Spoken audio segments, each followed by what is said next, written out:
Hay una pregunta que es tan sencilla y tan obvia que dependiendo a quién se la haga podría ser polémica. La pregunta es esta: si los medios, entiéndase cine, televisión, revistas, videojuegos y canciones, de los cuales hablaremos más adelante, no tienen nada de influencia sobre el comportamiento humano, ¿por qué se destina tanta inversión, tanta estrategia y tanto estudio a la publicidad, el marketing y la propaganda? ¿Son los anuncios únicamente para dar a conocer un producto? Si es así, ¿por qué no simplemente decir el nombre del producto y sus características, en lugar de buscar personalidades famosas, música emocional e historias conmovedoras que cuestan muchas veces un dineral? De hecho, un transactivista me dijo hace poco que uno de los principales motivos por el que las orientaciones y todas sus variantes han alcanzado tanta aceptación es debido a la constante representación en los medios. Un caso en el que algunos deducen que la no aceptación se debe principalmente a una resistencia motivada por la fuerte creencia en principios absolutos. Pero volviendo a la pregunta, la respuesta obvia para unos y no tan obvia para otros es que ciertamente los medios tienen algún grado, y hago énfasis en grado, de influencia, al menos sobre algunas de nuestras decisiones de compras. Al menos las empresas y los de mercadeo piensan que la publicidad es una herramienta muy poderosa que influye en las decisiones de compra del consumidor. No solo eso, sino que se cree también que la publicidad puede crear necesidades, deseos y expectativas al hacer que los productos parezcan más deseables o necesarios. ¿Has comprado alguna vez cosas que no necesitas? Se dice que la publicidad se aprovecha, entre otras cosas, de la repetición del anuncio. Esto porque cuando vemos el mismo anuncio una y otra vez, nos puede comenzar a parecer más familiar y más convincente, como cuando descargas la app de taxis, de entregas o de idiomas que tanto sale en YouTube. La publicidad también puede ser persuasiva y usar argumentos convincentes, como los que usan los productos para bajar de peso. Más o menos. Pero también, y como ya sugerí, el uso de celebridades y de testimonios. Hola, soy Samuel L. Jackson y desde que me suscribí al Gran Patriarca, bajé 20 kilos, conseguí una novia y se me quitó la depresión. Se dice que la publicidad también puede ser dirigida al subconsciente, madre mía, por lo que podría convencernos incluso sin que lo sepamos. Los artistas ponen 1 minuto de sus canciones en TikTok y cuando menos lo notamos ya compramos su álbum en Spotify mientras compartimos una historia motivadora con nuestra Coca-Cola medio llena. Bueno, yo no lo hago, pero veo el comportamiento de la gente.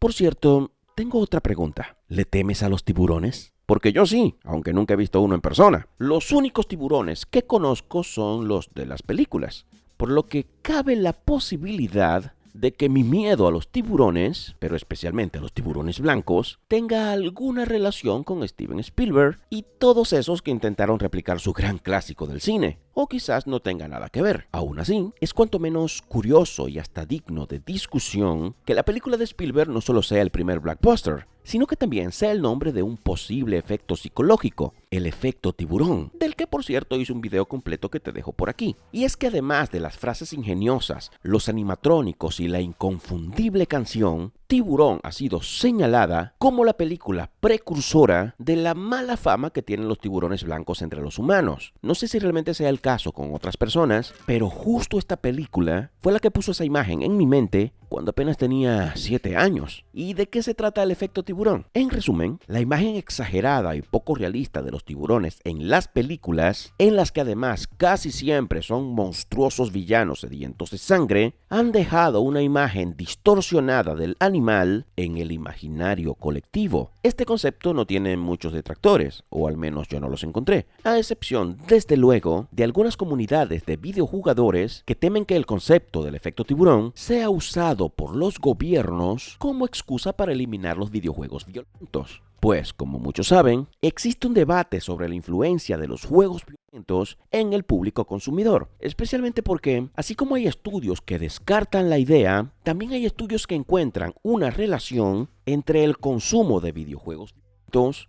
y comportamientos o actitudes como la agresividad, la desensibilización a la violencia en la vida real y la disminución de la empatía. No solo eso, sino que cada vez que hay un evento trágico en Estados Unidos, el tema sale a relucir. Aún así, los videojuegos no son el único tema en constante discusión, sino que también lo están las películas. Y es que al igual que con los videojuegos y la música violenta, se dice que la exposición repetida a este tipo de contenidos o películas podría hacer que la violencia violencia parezca más común y normal en la vida real, lo que podría llevar a una desensibilización gradual a la violencia. Además de eso, este tipo de contenido podría presentarse de manera tal que minimice las consecuencias negativas de la violencia. Yo no puedo decir si esto es cierto o no, ya que no tengo las herramientas para estudiar el tema, pero sí que puedo notar cierta hipocresía en varios grupos de consumidores que participan en la discusión. Por ejemplo, los progres que se quejan de la influencia machista que podrían tener los Picapiedras o Dragon Ball, muchas veces defienden caricaturas con propaganda LGBT,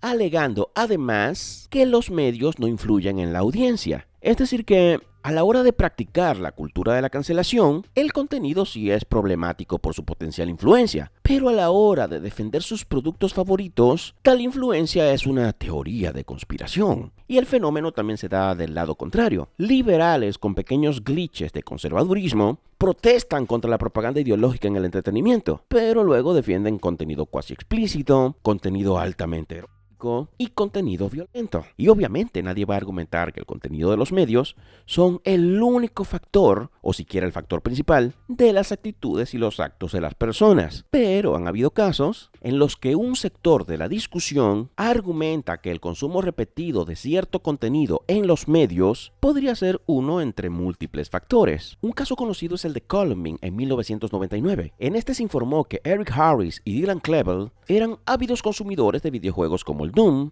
Quake y Duke Nukem 3D, así como de películas al estilo de Pulp Fiction, Nacido para Matar y diarios de básquetbol. También se habla de la admiración que le tenían a Matrix y a Travis de Taxi Driver. Yo he visto todas estas películas y aparte de valorar el aspecto artístico, en lugar de endurecerme, me hacen pensar y sensibilizarme, aunque difícilmente las vuelva a ver, no por un tema de calidad, sino porque hay experiencia que no me gusta repetir.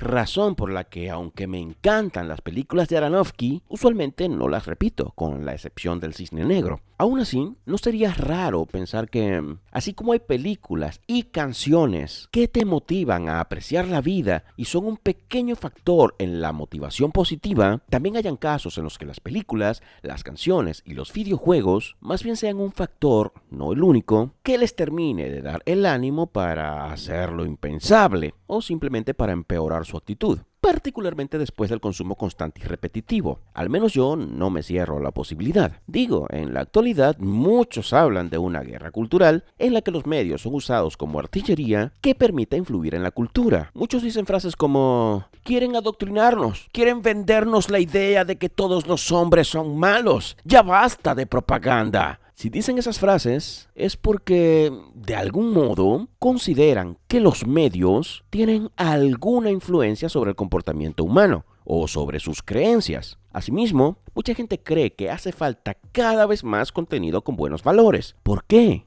Probablemente crean que el contenido actual no transmite esos buenos valores y consideran lo que se ve en los medios como uno de varios factores que afectan incluso a la sociedad, algo que a propósito parece sugerir una rama de la psicología del comportamiento. Según las investigaciones en este campo, los medios pueden tener una influencia significativa en la forma en que las personas ven el mundo y en cómo interactúan con él. Todo esto a través del aprendizaje y la observación, lo que probablemente incluya a tu sobrino que habla como Discovery Kids. Nah, es broma. Incluso se dice que la forma en la que las razas y las culturas son representadas en los medios podrían crear una imagen distorsionada que conduzca a prejuicios. Pero dime, ¿tú qué opinas?